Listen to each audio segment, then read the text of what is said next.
안녕하세요. 스포트오파인의 데클란입니다. 이번 영상에서 여러분과 이야기 나눌 주제는 완벽한 몸과 그렇지 않은 식단입니다. 최근 건강에 관한 관심이 늘어나고 정신적 안정을 찾는 방법 중 하나로 신체를 단련하는 것이 주목받으면서 운동을 취미 삼아 하는 것을 넘어 삶의 일부로 여기는 분이 많아졌습니다. 멋진 몸, 예쁜 몸 혹은 더 나은 운동 수행 능력을 갖기 위해 다양한 부위를 자극할 수 있는 운동을 꾸준히 하는 것도 중요하지만 그에 맞게 체중 감량 혹은 근성장을 위해 무엇을 먹을지를 고민하는 분도 많죠. 운동과 함께 식단을 관리해야만 오랜 기간 유지할 수 있는 몸을 만들 수 있다는 이야기를 많이 들어보셨다면 운동량과 방법은 물론 식단까지 이상적인 몸을 가진 유명인이나 스포츠 스타와 똑같이 한다면 그들과 같은 몸을 가질 수 있겠다는 생각을 한 번쯤은 해보셨을 겁니다. 사람마다 크게 다를 수 있지만 이상적인 몸은 부단한 노력과 관리가 없다면 가질 수 없을 뿐만 아니라 유지할 수 없습니다. 대개 이상적인 몸은 똑같은 양의 운동을 반복한다고 해서 유지되지 않죠.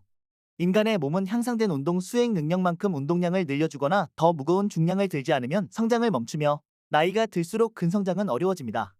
운동뿐만 아니라 어떤 음식을 얼마만큼 먹느냐도 중요한데 맛과는 거리가 있는 음식을 원하는 만큼이 아닌 필요한 만큼 먹어야 합니다.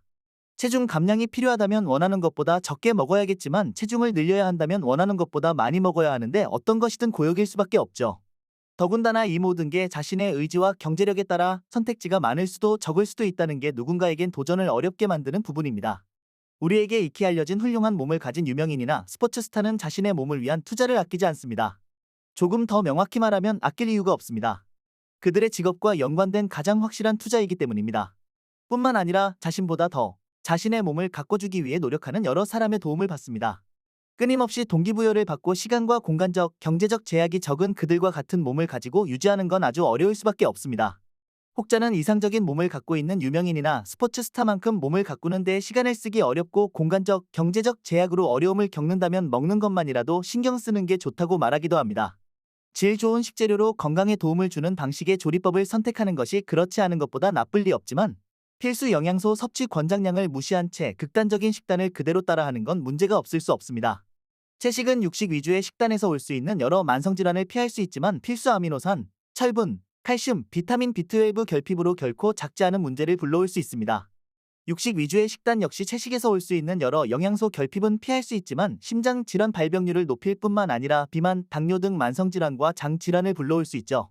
자신의 목적에 맞게 식단을 조정하고 바꾸는 건 필요하겠지만 필수 영양소 섭취 권장량을 무시한 식단을 꽤 오랜 기간 고수한다면 아무리 타고난 신체가 튼튼하더라도 장기적인 관점에서 문제가 없을 수 없습니다. 영양 결핍 혹은 과잉에 관해 대수롭지 않게 여기는 사람도 있지만 단백질이 부족할 경우 근손실을 막을 수 없을 뿐만 아니라 피부의 탄력이 떨어지거나 색이 변하는 미관적인 문제가 발생할 수 있습니다. 반대로 단백질을 너무 많이 섭취하면 콩팥에 무리를 줄 뿐만 아니라 칼슘 배출량이 증가해 역시 건강에 좋지 않습니다. 지방을 극단적으로 줄이는 식단 역시 지용성 비타민이라고 부르는 지방에 녹는 비타민인 비타민 A, D, E, K가 제대로 흡수되지 않을 수 있고 두뇌 기능 저하를 불러올 수 있습니다. 반대로 지방을 너무 많이 섭취하면 비만, 당뇨 등 만성질환 발병률을 높여 역시 건강에 좋지 않죠.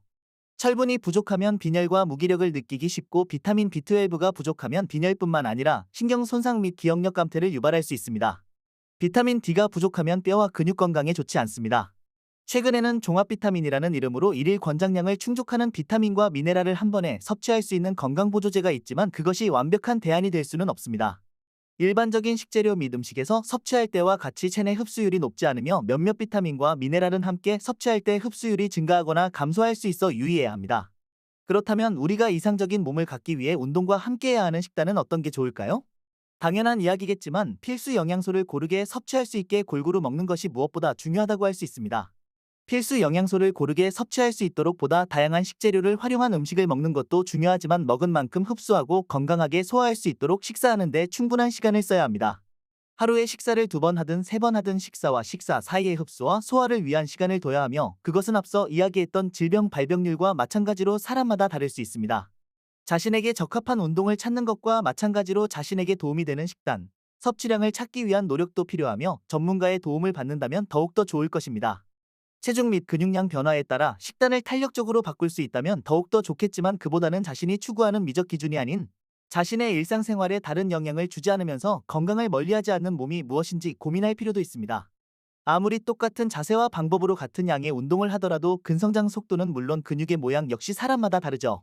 결국 자신에게 맞는 이상적인 몸을 찾고 그것을 위해 노력하는 것이 더욱더 건강해지는 방법이 아닐까 싶습니다. 여러분에게 완벽한 몸은 어떤 것인가요?